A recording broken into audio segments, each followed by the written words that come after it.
Welcome back. I'm Kyle McFarland. This is Vette Vue. This time, we will take a look at a 1965 Corvette convertible, which originally had a 250 horsepower 327 cubic inch engine and 4-speed transmission. This Stingray is listed on eBay with a buy it now price of $49,995. From the description, it states the following.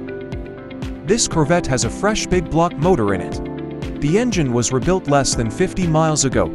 Also, it was bored oversize and installed forged pistons. This car has a manual transmission and side pipes. It sounds, drives, and runs great. This car originally had a small block engine. A big block was installed early on, back in the day. This car was a big track winner, as you can see by the stickers, a great vintage drag race car. This Corvette was a prominent champion numerous times at Thompson Drag Raceway in Ohio. This Stingray was also shown at many car shows in the Cleveland area and has only 27,000 miles on it. They were mostly put on 1/4 mile at a time. This Corvette was delivered on July 1, 1965, from Bauschild Chevrolet in Cleveland. It still has the original owner's guide and the Protecto plate. The trim and serial plates are still located in a car under the glove box. The previous owner has done a lot of work to this Corvette to bring the mechanicals up to date and to make this a great driving car. During the engine rebuild, the following parts were replaced. A new Holley double pumper 750 CFM carburetor, a rebuilt heavy-duty big block starter, heavy-duty West Coast core radiator, a new fin blade, fin clutch and a new fuel pump, as well as a new wiring harness for the engine compartment.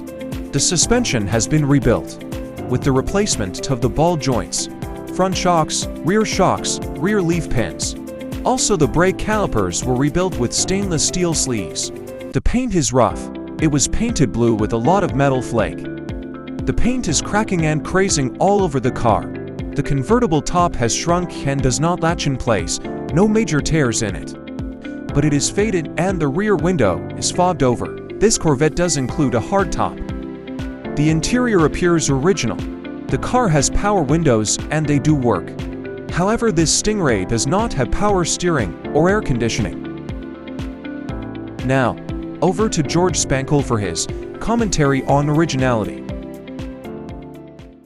Well, okay, Kyle, we've got a real doozy this time. This car looks more like a 1967 big block Corvette than a 1965 small block. First, you need to replace the hood with a small block hood, and then you'll need to replace the side louver vents with the 65 version. This will be the easiest solution to correct the front clip. Regarding the engine compartment, as you can see, there are a lot of changes that need to be made. Of course, this is the wrong engine. Also, we have a 1967 big block radiator shroud. That's very wrong and suggests we may have a Frankenstein Vette here. Frankenstein Vette? George, what do you mean by that? Well, it appears this Corvette may actually be at least two Corvettes grafted together. Well, George, what about the interior? Those seats look very original to me. Yeah, Kyle, they are very original. For a 1967 Corvette, they are teal in color and have the wrong pattern. They should look like this. The door panels are wrong too. Then there's the side pipes. They're not original to this Corvette. We see the custom 3 taillight treatment in the rear. This was a common customization in the 60s and 70s. Finally, there's the side view mirror on the passenger side, which, as I've said before, is a telltale sign. The car is not original and a former owner never thought it would be. Okay. Thanks, George. Now let's check the parts rack with Jamie Colavito. Thanks, Kyle. This time we have quite a few items to show for this 1965 Corvette. To start, it will need a set of either 1965 wheel covers or the optional knockoff aluminum wheels. Next, this Corvette will need a small block hood, like this, and also both right and left fender louver panels to replace the incorrect 1967 ones.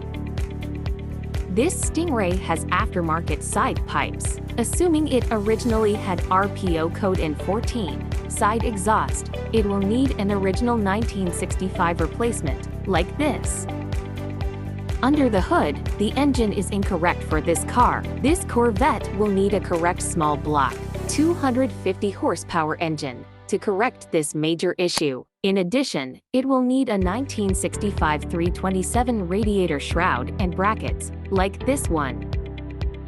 Now turning to the interior, we can see the 1967 teal seats and door panels. This will need to be replaced with the correct light blue seats and door panels for 1965, such as these. Finally, an original 1965 driver's side view mirror is missing, so one will be needed to complete the restoration.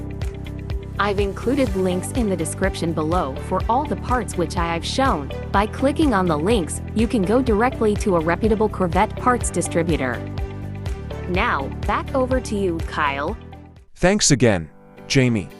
We will now discuss our thoughts regarding this 1965 Corvette.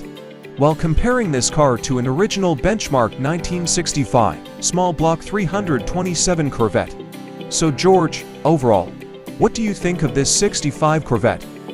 This 1965 Frankenvette is going to need a lot of work and cost a lot of money to get it to be like this benchmark 1965 Corvette that we see here in this clip. Now George, would it even be feasible at the asking price of $50,000 to attempt to restore this car to its original form that we see here? Absolutely not, Kyle. After a complete restoration to the original base engine configuration, this Corvette would be worth about $60,000 on a good day. What do you think the cost of the restoration would be? Kyle, from a reputable Corvette restoration shop, you'll need to write a check for about $100,000 plus the $50,000 to acquire this Vette, and you would have yourself a base engine car. That does not make any sense in my book. Wow, that's a lot of cash. So then, who's going to buy this Vette? Well, you know, Kyle, probably someone who appreciates the racing history of this car and just falls in love with it. Price may not matter much to them. Okay, George. Thanks again. Well, there you have it. Please subscribe to our channel for more analysis of Corvettes for sale. If you would like a Corvette featured on Vette Vue, send us an email at vettevue@yahoo.com. Please include your description and some pictures. If you have video, include the link to where we can find your Corvette. Special thanks to George Spenkel and Jamie Colavito for their contribution to this video. Once again, this is Kyle McFarland for Vette Vue. Hope to see you next time.